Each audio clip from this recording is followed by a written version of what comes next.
C'est quoi le foutu bon besoin à répondre chez mon enfant? Quand il fait une crise, quand il est désorganisé, je t'aboute, je suis plus capable.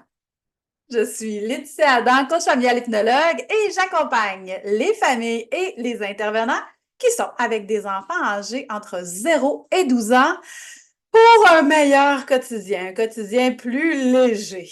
Hein? Alors, on nous martèle de part et d'autre que derrière un comportement, il y a toujours un besoin à répondre. C'est quoi ce foutu bon besoin-là? Hein? On le cherche-tu? J'ai beau en parler moi aussi avec les familles que j'accompagne, les intervenants, quand on est face à un enfant désorganisé, c'est vrai que c'est pas toujours évident de comprendre c'est quoi le bon besoin qui est à répondre. Je vous ferai pas toute la liste des besoins, mais je vais vous en nommer quelques-uns et je vais vous apporter 4 causes importantes de grande désorganisation chez nos cocos. Donc, 4 endroits où est-ce qu'on doit aller remplir ces besoins-là et qui, généralement, lorsqu'on débute par ça, ben après, c'est beaucoup plus facile de travailler avec l'enfant ou de l'amener à vouloir collaborer. Alors, dans les besoins, ben, vous les aurez compris, là, besoin de faim, besoin de fatigue, hein, j'ai besoin de me reposer, j'ai besoin de me nourrir, j'ai besoin de sécurité, de proximité et de chaleur. J'ai un besoin de curiosité, j'ai un besoin de reconnaissance, je peux avoir un besoin d'un nouveau défi. Je peux avoir un besoin de contrôle aussi, contrôler mon environnement, contrôler ce que je peux contrôler. Comme par exemple, vouloir m'habiller seule, vouloir choisir mes vêtements. C'est important de leur donner un certain contrôle dans leur environnement. Les enfants en ont besoin. Et je trouve qu'aujourd'hui, encore plus que jamais, nous sommes présentement en 2024, c'est difficile. C'est difficile en tant que parent, de donner de l'accord, de donner du lousse, de donner un certain contrôle à nos enfants. Et là, entendez-moi bien, par contrôle, je parle des contrôles qui peuvent, hein, donc qui sont sains aussi pour nous et que c'est un certain contrôle qu'on peut leur donner. Leur faire leur lunch, leur collation. C'est un contrôle qu'ils peuvent avoir. Ça se peut qu'ils se trompent au départ, mais plus ils vont prendre l'habitude de le faire, plus ils vont prendre de l'expérience, ben vous allez voir que ça va être gagnant pour tout le monde. Mettre ses souliers, hein, la petite enfance, s'habiller, mais bien évidemment, d'abord et avant tout, il va falloir leur montrer comment faire. Hein? Comme vous êtes des parents super impliqués, investis, des fois trop. Hein? Dans le trop, on tombe dans l'excès. On tombe dans le parent drone. Le parent qui vole au-dessus de son enfant, qui va dégager la voix. Le parent qui est toujours là, omniprésent. Détachez-vous un peu. Enlevez-vous de cette pression-là.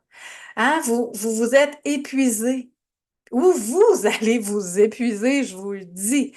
Travaille avec des milliers de familles, des centaines et des centaines de familles qui veulent tout ce qu'il y a de mieux pour leur enfant, mais parfois, à trop vouloir, on en fait trop, on s'oublie. En tant que parent, on a des besoins, nous aussi, à répondre, donc c'est important. 4 endroits importants où est-ce que vous devez aller remplir les besoins de sécurité, chaleur, proximité, les besoins de sécurité émotionnelle. Ils en ont besoin. Donc, d'abord et avant tout, quand votre enfant est désorganisé, faites faire une décharge. OK? On va contracter, décontracter les muscles, que ce soit par des gros câlins, que ce soit par courir sur place, aller prendre une marche avec notre enfant, aller faire du yoga, où est-ce qu'on va vraiment aller contracter nos muscles, donc yoga pilates. Donc, faites des choses pour contracter, décontracter les muscles. Tout simple, vous pourriez prendre même 2 objets, on serre fort, fort, fort, fort, fort, vos mains, main à main, on serre fort, fort, fort, fort, fort, on sort nos muscles, on fait Hulk, on pousse sur un mur. Donc, vous aurez compris, on contracte et on décontracte les muscles. S'assurer d'avoir un moment de pleine disponibilité avec notre enfant. On est là, on est en relation. Comme présentement, je suis avec vous. Je vous regarde droit dans les yeux. Comment ça va? Hey, comment s'est passée ta journée? Là, on est toutes disponibles. Voyez la différence? Si, hey, puis comment s'est passée ta journée? Ah, ouais, ah, c'est super intéressant. C'est vrai. Bref, voyez-vous la différence? Surtout avec ça en plus dans les mains, de grâce, votre moment privilégié, on enlève ça de nos mains, on est disponible, on est toutes là, on n'est pas la tête dans le frigo, on n'est pas la tête au-dessus du poêle en train de préparer le repas, on est là avec lui, un minimum de 5 minutes par jour. C'est important de le trouver. Plus vous allez le prendre, vous allez voir que votre enfant, il va avoir de moins en moins de comportements inopportuns, de comportements désagréables, de comportements où est-ce qu'il vient chercher votre attention parce que va savoir qu'il y a un moment, un, deux, trois petits moments de prévu avec lui. Outre l'histoire du soir, outre le bain, un autre moment avec lui. Lui offrir des responsabilités adaptées, des activités à sa portée, qui est capable de faire, hein? Faire beaucoup de prévention, oui, hein? Anticiper les réactions, aller avec ses intérêts, lui offrir des responsabilités, lui donner de l'autonomie. Regarde comment tu peux faire. Au départ, on va le faire avec lui. Et c'est un autre beau moment privilégié, hein, de défaire le lave-vaisselle avec votre enfant. Vous allez, voyons, défaire le lave-vaisselle avec mon enfant, il n'aime pas ça. Ouais, on va apprendre à avoir du plaisir. C'est le moment où est-ce qu'on va sortir des blagues. C'est le moment où est-ce qu'on va faire des folies avec notre enfant. On va danser dans la vaisselle. On va mettre de la musique dans le tapis. Allez-y, soyez créatifs, imaginatifs. Allez avec votre enfant. Allez à sa rencontre. Donc, on va venir nourrir le réservoir affectif de notre enfant, ce qui fait en sorte que va avoir beaucoup moins de comportements inopportuns, désagréables, des attitudes de pouette. Ça va être bénéfique pour tout le monde. Donc, votre meilleur allié, l'observation.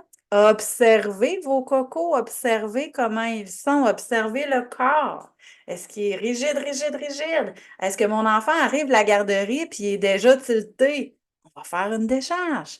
Donc, 3 outils. L'observation, la décharge émotionnelle. On va s'intéresser à notre enfant. Et le 4e, j'ai dit 3, mais c'est 4, on va lui offrir des responsabilités à sa portée. Vous voulez avoir plus d'outils, plus de stratégies? lrcoachingfamilial.ca, abonnez-vous à l'infolettre. Vous avez plein de beaux outils gratuits pour vous. Téléchargez le PDF gratuit, les 4 causes importantes. Téléchargez-le sous la vidéo. Mettez-moi un petit pouce en l'air pour me dire que vous avez apprécié la vidéo. Et nous, on se retrouve sous peu. À bientôt tout le monde.